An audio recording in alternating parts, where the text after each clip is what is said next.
So what is Mow May? Mow May is fun to say. I kind of like this idea, slow-mo summer. Caught up in a craze and you're not even sure why you're doing it. I have to tell you, I've already failed. I think I failed like 3 times. Leaving something can educate you about maybe there's something good or bad. Maybe you've got a weak spot in your lawn that you haven't noticed. Don't put anything in the compost bin, it's full. So the other day, Colin, Brad was looking at our lawn. We just finally got to it. It's just not looking healthy. You know, there's a lot of dry spots. We dog sat over the winter. Okay. So sunny spots, shady spots are all looking a little dead. What can we do to just give it a boost? Okay. I recommend a 3-prong approach. Okay. So what you want to do is we have a new product in and it's Scott's Soil Builder. Wow. Okay. It's amazing.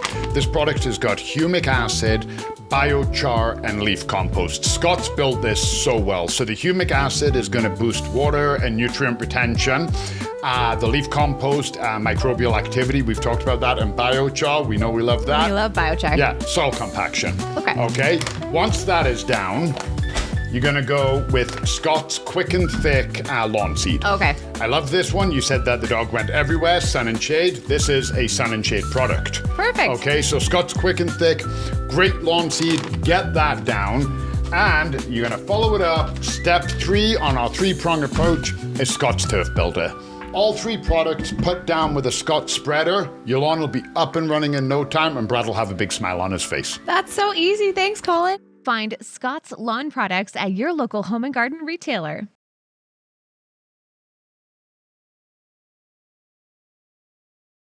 Welcome back to the Helpful Gardeners podcast. Well, Colin, we are deep into May now. Oh yeah, it's going by, isn't it? It really is. The season keeps on trucking. Actually, we're at the end of May. I know. Pretty much. Yeah. But for this month's Garden Court episode, we thought we'd dive into something that might be a little controversial in the month of May. And this is something you actually brought up to the table, Mow May. Yeah. So what is Mow May? It's a campaign. Might have started in the UK. I'm not entirely sure where it started. Yeah. But it was a campaign, and basically it was saying during the month of May, don't cut your grass. Okay. No mowing. Let it be natural. Let it be an area, for the bugs and pollinators and whatnot. I like the idea behind it, but here's the thing. People like me who have just kind of let the lawn naturalize and do what it does, and it's got dandelions and clover and plantains and whatever the heck else wants to grow in it. I just seed them. I've got some thyme growing in it. Yeah. You don't need to tell me to not cut my lawn. Okay. Okay, I have no problem. I'll let it get shaggy. If all the dandelions are in bloom, I let them all finish blooming, and then I cut it before they go to seed. Like I've got it figured out.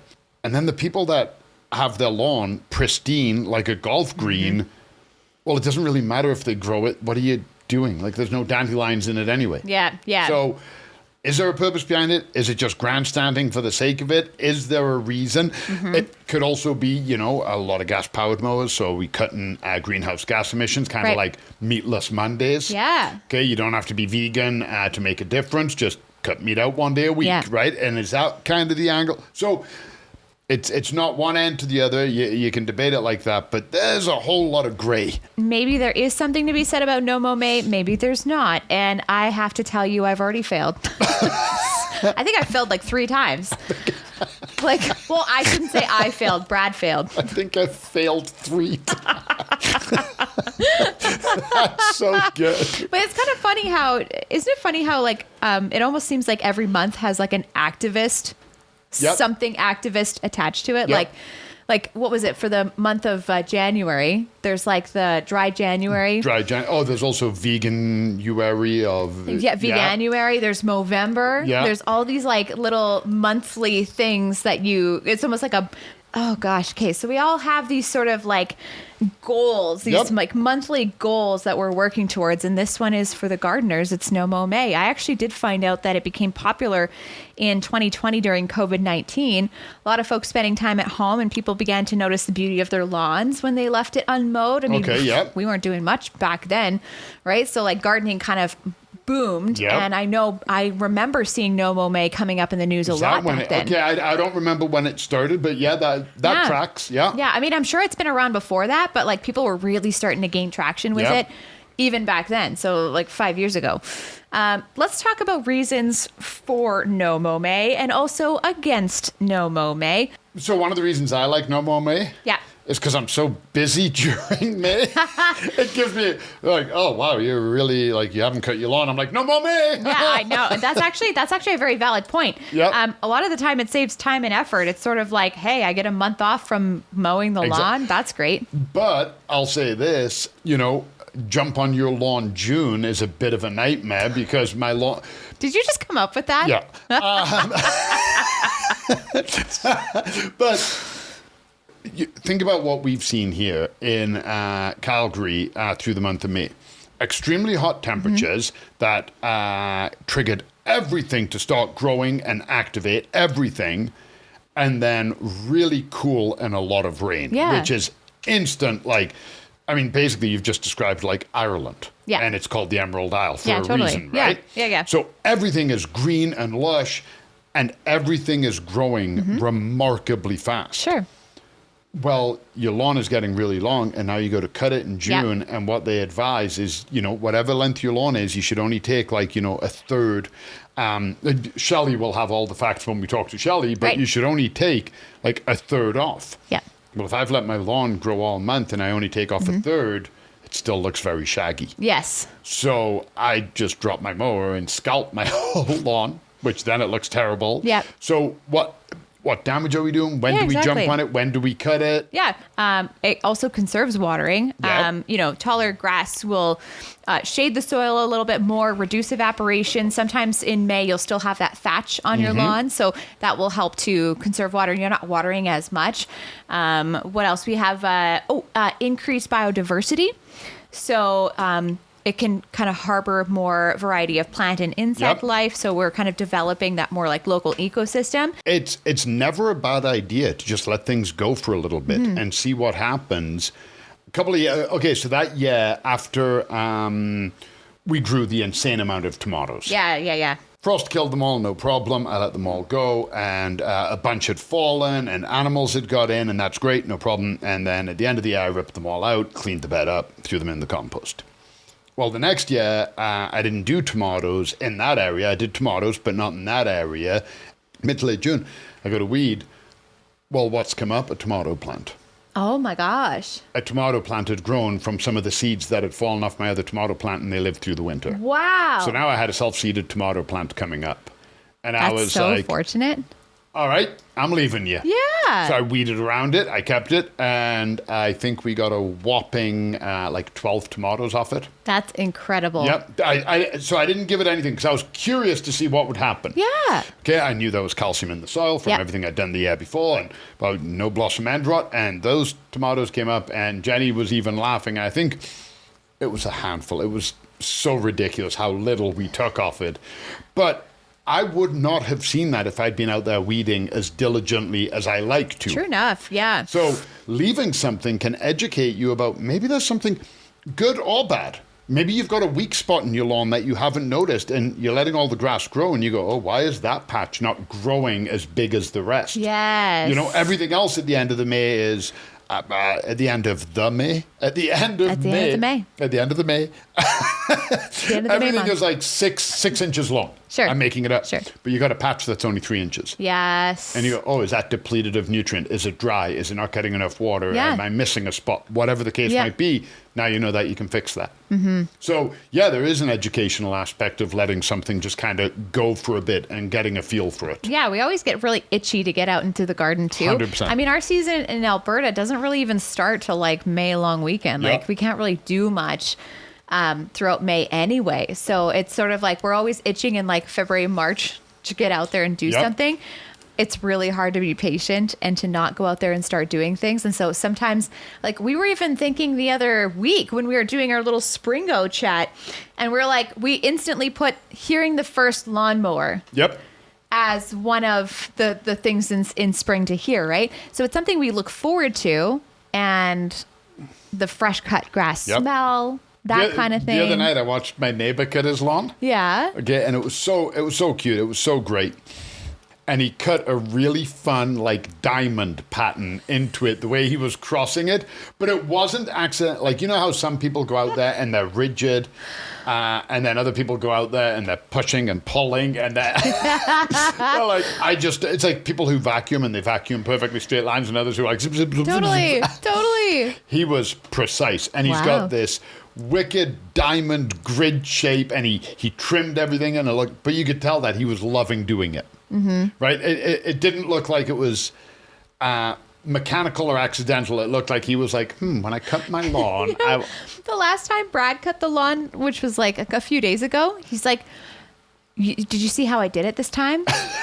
He's like, I did it the way Colin told me, because Colin said you should never do it the same way. You should always mix it up. Yep. Which, by the way, if you haven't seen our lawn cutting episode, I'm going to link that down below in the show notes, but it was essentially my first time lawn mowing, and we talk all about that. So like how to mow the lawn, any tips, heights, like that kind of thing. So go down in the show notes below and check that out. But yeah, I think like a lot of people get into it, and I feel like if they had to wait the entire month of May to do it, not for them, right? But there are a lot of reasons for no Mow May. Let's talk about some of the reasons against no Mow May. Obviously, the first apparent one is the unkept appearance. As we just mentioned, a lot of people love the pristine lawn or want to get a jump on it. So they may prefer a neatly mowed lawn as opposed to the overgrown. And I can see that as well because, again, right, my lawn, don't much care for it. But when I cut it, it's got to be cut right. Oh, yeah. And that includes trimming. And the unkemptness... So what's everybody done? Long weekend or this weekend, whatever. People have planted. And your beds look great. You've got your annual flowers and your perennials are coming up. Your tulips are in bloom. You've got your hanging baskets out.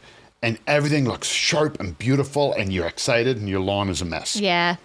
And it's like, And I even get that where I'm like... Bring it down to mood. Yeah, exactly. Like, not what we're going for. So I get it. Like I can see that unkemptness, right? Yeah, and I mean also just to go into weeds and whatnot. While they are beneficial to pollinators, I feel like kind of like when you're saying you're weeding the garden, and if you hold off on weeding the garden, it can kind of be an impossible job later on. And say you have like limited mobility or something like that, and getting out there earlier can help you to keep it a small job. Because I know if we leave it, if we go on like vacation for 2 weeks and we come back and there's a whole bunch of weeds, we look at it and we're like, just 2 weeks and they've matured and gotten bigger, and like now they're big broad leaf and now they're harder. You don't come back from vacation and be like, I can't wait to do chores. True enough, right? You come back from vacation, you want to put your stuff away and settle in, and there's a decompress period. Yeah. What about allergies? Very valid. Very valid. Didn't think about that. Yep. I feel very privileged. No, oh my God. Right? Tell me about it. I know. And the thing is, I don't think we have to worry too much about that. I have a few dandelions. Maybe they go to dandelion seed. I don't think anybody's going to be like, my allergies. Meanwhile, there's, 900 pounds of fluff coming off the poplars drifting down. It looked like it snowed on the May long weekend. It really did. It was so much fluff. Out of nowhere.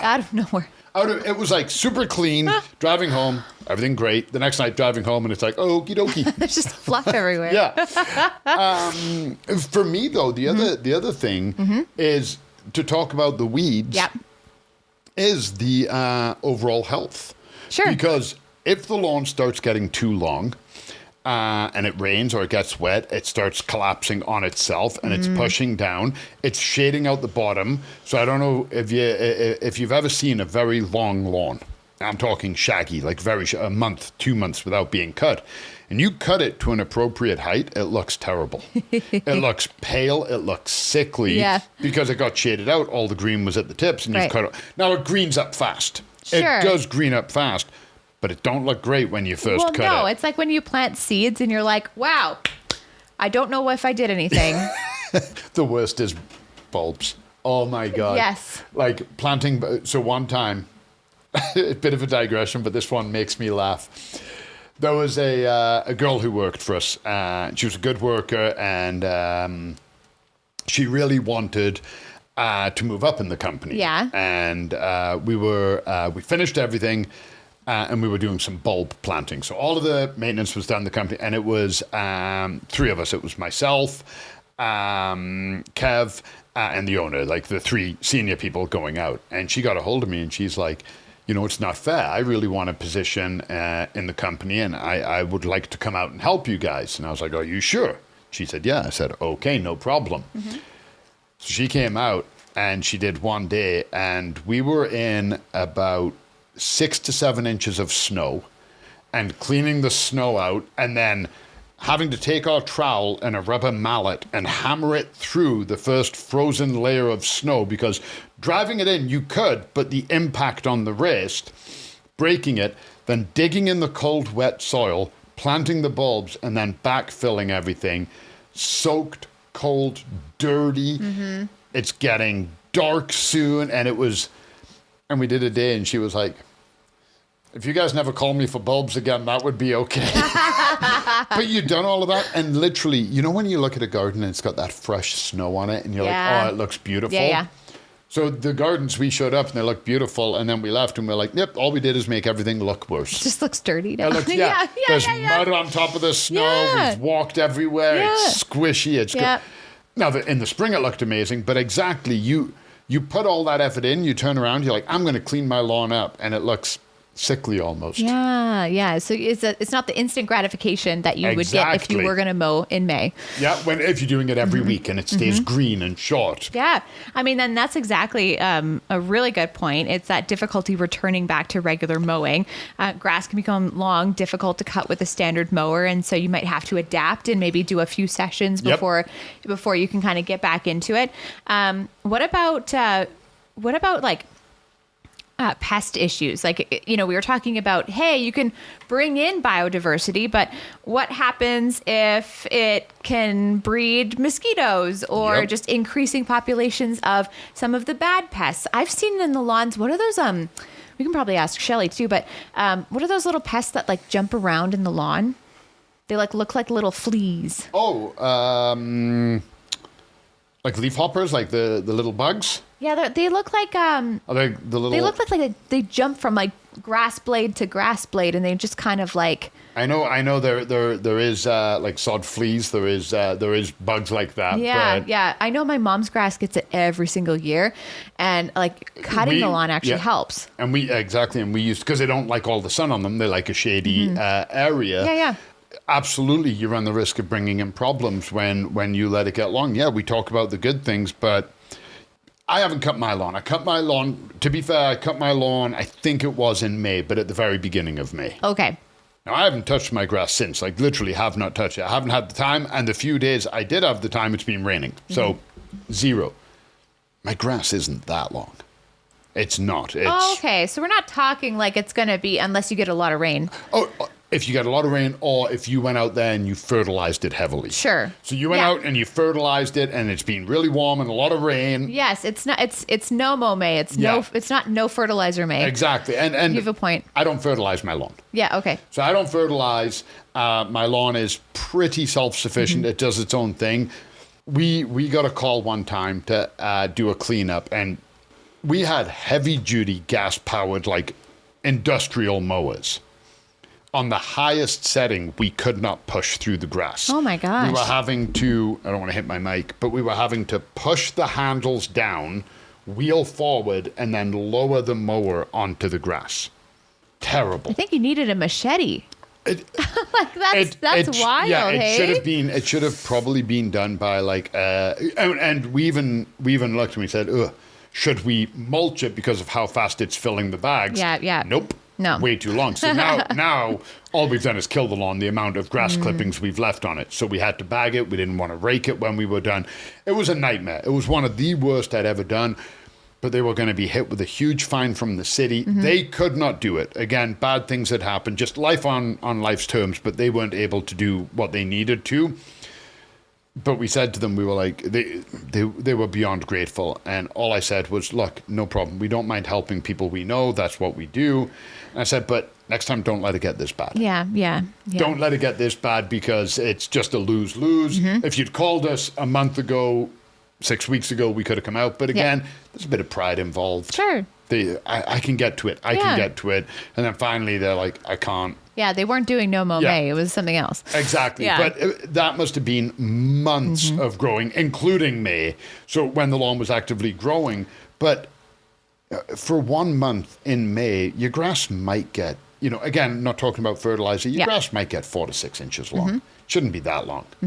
So, what about the limited long-term impact if not sustained? So if No Mow May was a one-off event and not followed by other pollinator-friendly practices throughout the year, is it effective still?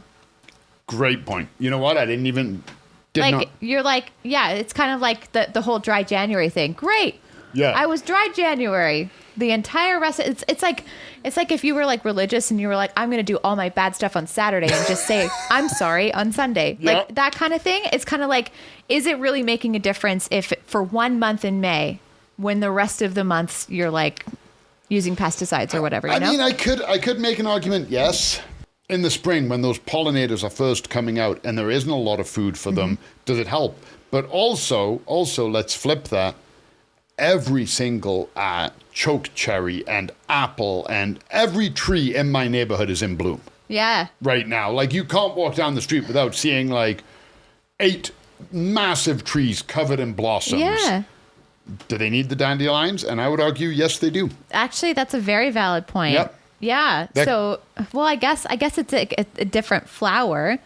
Although I do see a whole bunch of bees down in the tree lot in the apple trees and whatnot. So absolutely, but here's and now I'm going to go back to good. I can't stay on track, by the way. Now we're talking about bad. I'm like, I'm back to good. But we know that if pollinators find an attractive area, they will come back. So we've planted our veggies. We've planted stuff that we want pollinated. Yeah. Leave the dandelions, let the pollinators know you exist. That's a very good point. Right? And then, hey, the pollinators will come back. Maybe the dandelions are now gone, but they're like, oh, look at that pepper. Look at that tomato. Yeah. I'm going to go over there. This is what I have to. Oh, look at that big yellow flower on the zucchini. Yeah, yeah. So maybe there is a benefit there into bringing more pollinators in.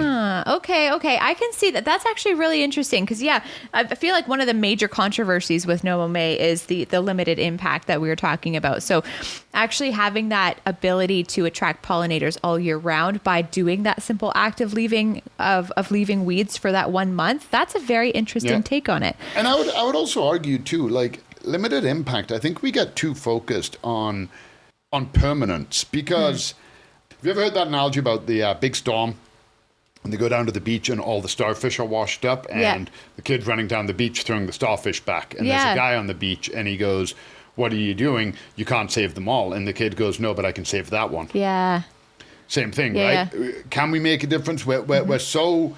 I think I'm guilty too, but we can become preoccupied with that whole mentality of like, well, is this going to be lasting? Is it not? Sometimes it doesn't need to be. Sometimes just that short punch, that impact, you can make a difference. Yeah, I guess pennies equal a dollar. Well, not that there's pennies anymore, but you know what I mean. That like small efforts lead to the bigger picture for 100%. Sure. What's interesting is that I've heard some people say that dandelions are kind of like junk food. It's like one of the first early bloomers, but like, do they have as much like nutritional value for native bees compared to like native wildflowers or the trees that you have that are bursting in your community? I think what's interesting is that we're hosting No Mow May, and I understand it goes with a No Mow May. It's an M thing. But it almost seems like April is when this is a bigger impact, right? I mean, obviously sometimes like I think March in Calgary is when we get the most snowfall, and then April is our transitional period, and that's when things start to really like emerge and we start to see more of the dandelions coming up. But it almost seems like May, you have an abundance, like the bees have an abundance of things to feast on, from the flowers that you're buying at the garden center to the trees in your community. It almost seems like a wasted effort to just like really narrow in on the lawn. Like that should be done in April, in my opinion. Hey? Yeah. There's bees in April. Yeah, 100% there is. You know what else though? I could be wrong here. I wouldn't be surprised either if it was an effort by municipalities. Ah. So what happens is everybody gets in their garden in May. We've talked about that. And do your pruning, do your cleanup, do your raking, dethatch your lawn. Now you're cutting your lawn, and they're like, oh my God, our compost trucks are out 24/7. Yeah. We can't get it. And we're like, how do we get these people to dial back? And they're like, no, Mow May. And they pitch it in all of these ways. They don't pitch it as in, enough already, people. Yeah. No, I was actually curious. I was like, does the city of Calgary participate in Mow May? So I looked it up, and they said that they don't officially participate. However, they do encourage you to consider naturalizing your lawns through the Yard Smart program. Yep. So they are encouraging it. They're just not like doing it completely themselves. Because I had wondered, I'd seen a whole bunch of communities with like hillsides full of dandelions, and I was like, oh, are they participating in Mow May? No. It's just... And I've absolutely seen the city out. Now I can't say I've seen them cutting, but I've absolutely seen the city yard works, the city parks department out doing their thing. Yes. But I wouldn't be surprised, and I don't blame the city, right? Everybody is out doing everything, and they go from, January, February, March. What goes in my compost bin? 3 bags from my kitchen composter a week, maybe 2, right? That's it. Like the bin gets picked up and it's got this much stuff in it, as opposed to I go out in the spring and I'm cutting back, and the annuals that I missed, and I did one cleanup this year, my bug hotels. Yeah. Cleaned out my bug hotels. I just did the front yard and my compost bin was overflowing. Great point. Oh my gosh. Like all I've been hearing from Brad for the past 4 weeks has been, don't put anything in the compost bin, it's full. You have a total point. Yep. It's like, between the leaves, between the dethatching, between the prune, like you're right. The compost bin is completely full, and we just have debris piles sitting all over the yard, waiting for the next the next week. So if you're doing Mow May, you're actually saving your compost bin. Yep, that's such a valid point. Yep, and absolutely, I noticed the difference. Is my compost bin went from like wham, and they look so big. Yeah, and you do 2 hours of yard work, and you're like, well, that's full, and I've got more to go. Yeah. And same thing, I've got piles. I just blew them into the back, my scrappy naturalized area. I don't even know if I'm picking them up, to be honest with you. I'm like, there's nothing happening. Let's also talk about the focus misdirection of Mow May. So some people say that while it's intentioned, it can greenwash the underlying issue of traditional lawns being like what I've heard this term a lot, ecological deserts. Yeah. So an ecological desert, can you remind me what that is? Who was it who used that? It was Myrna. Yes, it was Myrna. Yeah, it was Myrna who used it. And basically, it is a pristine, heavily manicured, monocultured area. Right. And that's essentially what you're looking at, where nothing else is allowed to grow, and it is heavily maintained. Normally, in nature, that doesn't happen. So in order to maintain that, we need the help of outside sources. Right. Be that sprays, fertilizers, mowers, whatever. And that's what you end up with. Okay. Yeah. So we're ways that we can also, maybe if you weren't necessarily looking at doing Mow May, but you were like, how else can I support my ecological little or my ecosystem? Planting native plant species is great. Yep. And then also reducing your lawn size. Yep. So we've seen that a lot. People are almost like putting in more gardens and then lowering the amount of lawn that they have. I kind of like this idea, slow mow summer. Ooh. Slow mo. I mean, it's not like Mow May. I mean, that sounds fun. You had me at slow mo. Slow mo summer. So just like mowing less frequently. So you can mow at a higher height. You can mow every 2 to 3 weeks. And that is I almost feel like is more effective than just the single month. You're kind of like getting the benefits of it all summer long, and less work for you over the whole summer, which is when we're doing all of our stuff anyway. I know. Personally speaking, if the summer isn't a heavy wet summer, if it's a very dry summer, which a lot of our summers are, I can go 6 weeks without cutting my grass and it doesn't look bad at all. You know, it's always this big craze right now to do automation, right? So automating, some people want to get like those robot lawnmowers, or they want to put in irrigation or something like that that's on a timer, and they want to kind of automate their lives a little bit more. I was driving the other day in a rainstorm and I saw sprinklers on. And I almost feel like, and I can't remember if it was a golf course or if it was like if it was public property, like the city of Calgary. I couldn't tell you where was I? I was literally driving on like Deerfoot Trail or something. And I look over and I'm like, what is a sprinkler doing on right now? And it's automated, you know? Now, here's the thing that annoys me is you can get a rain sensor. You're saving money. Yeah. You're saving money. You're saving the most, you know, I'll argue this till the day I die. Water is our most precious resource. It's not gold. It's not diamonds. It's water. Water is our number one resource. What are you doing? What are you doing? And I totally agree to that. But then, and this I will shout out because good on them. There are companies out there like Scott's, like Manderley, who are coming up with seed that requires less water.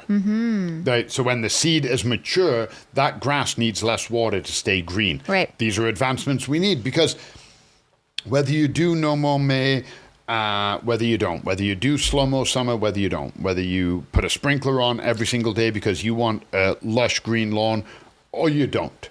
Understanding the reasons why you're doing it. Yeah, be intentional, not automatic in this case. Exactly. Are you caught up in a craze and you're not even sure why you're doing it? Or, you know, and I think we can all be guilty of doing stuff like this. Well, like, I do Mow May.